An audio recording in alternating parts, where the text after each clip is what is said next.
বরিশালে আনন্দমুখর পরিবেশে পালিত হয়েছে জন্মাষ্টমীর উৎসব। উৎসবে নারী, শিশুসহ নানান পেশার মানুষ যোগ দেয়।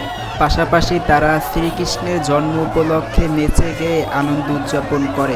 দিনটি স্মরণীয় করে রাখতে মঙ্গল শোভাযাত্রার আয়োজন করে। আয়োজনে শ্রীকৃষ্ণের বিভিন্ন প্রতীকী চিত্র তারা ফুটিয়ে তোলে। তারা এটাকে শুধু ধর্মীয় নয়, সামাজিক সম্প্রীতির প্রতীক মনে করে।